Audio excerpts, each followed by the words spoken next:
Hello, my lovely friends. Gamer Critic here with another Why I'm Buying, and today's video is gonna be on the 1 October game it feels like no one is talking about. I mean, of course, we have the big ones, right? Spider-Man, Super Mario, Sonic, and all that.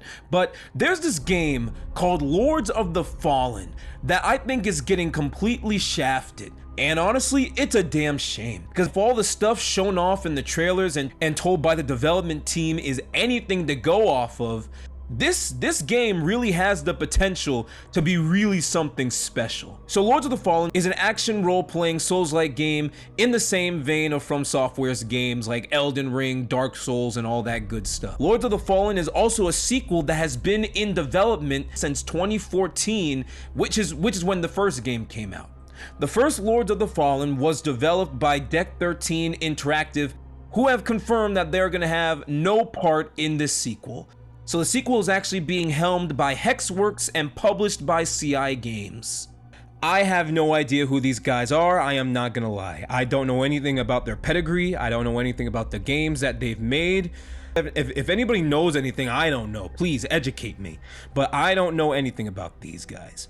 That honestly makes the game way more impressive, because I don't know anything about this company, and yet Lords of the Fallen looks pretty damn great, but I digress. The people at Hexworks have said they want this to be the first real next-gen Souls-like, which honestly, from what I've seen, it's looking like it. It's looking like it a lot. Like, first off, the game is gonna run on Unreal Engine 5, relying on tools like Chaos Physics and Lumen. So that means the Chaos Physics will help with simulating the clothes, the chains, belts, and the Lumen for global illumination, extensive light. All this without having a huge impact on the performance. That means, like all the best Souls-like games, it's still gonna have that crisp 60 frames per second. That is wonderful. Per any Souls-like RPG, you start the game with a pretty in-depth character creator, with a selection of 10 character classes that offer a variety of different weapons and boosted stats. So of course, all the classes have their perks, like the Black Feather Ranger centered on range combat, the Hollow Knight, which is more your jack of all trades, also the easiest class to pick up and play, with a big focus on your health and endurance. Or there's also the Condemned, which is that hardcore class in Souls-like games you're probably familiar with, where you're starting off with literally nothing and you gotta grind and find your best weapons to survive in the early hours. There's a story in Lords of the Fallen, obviously. I'm not gonna touch too much on it, because frankly I know very little about it, and it's not really what's been selling me about the game.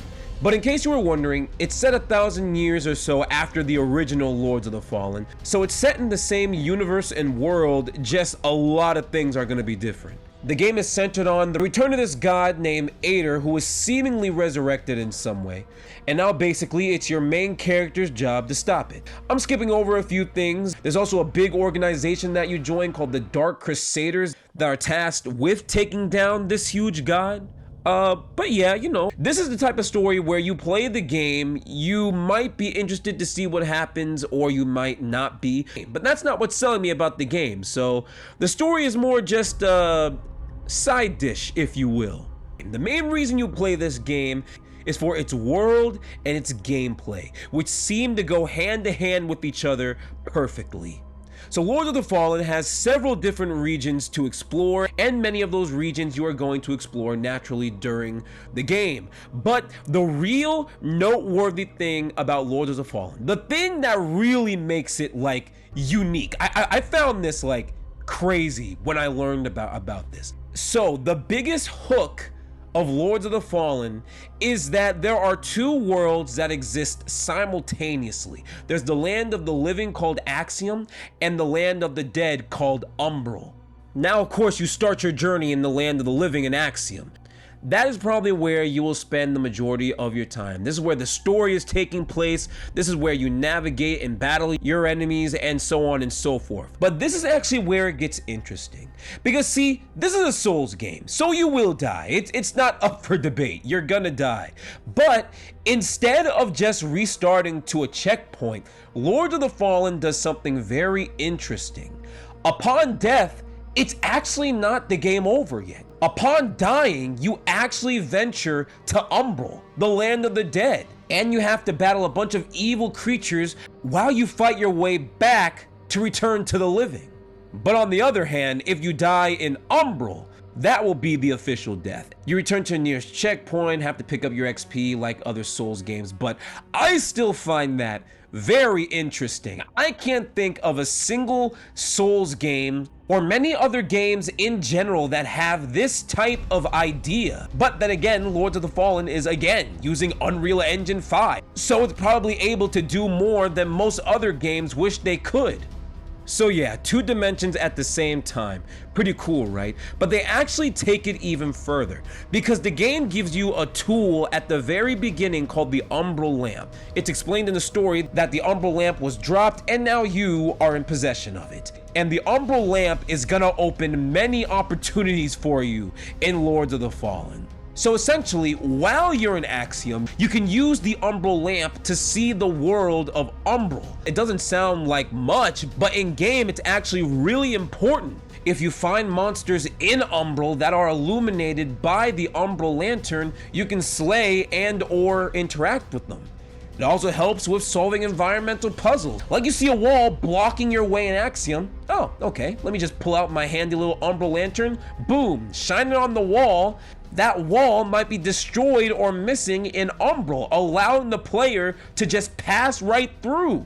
That is just awesome. That's really cool and clever, and that just gets me so excited. Like we already established that the game is gonna be big, but the devs themselves have said that this game is gonna be 5 times as big as the original game. So with all of Axiom, all of Umbral, and that lantern at your disposal, just imagine all the secrets you're gonna find in that game.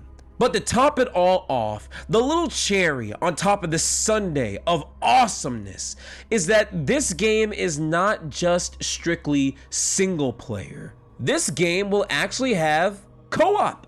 Hexworks will let 2 players play the entire game together in co-op. You can only do it with just 1 friend, which is a little bit of a letdown, but the fact that you can do it at all, the fact that you can play co-op throughout the entire game with your friend is still pretty damn cool.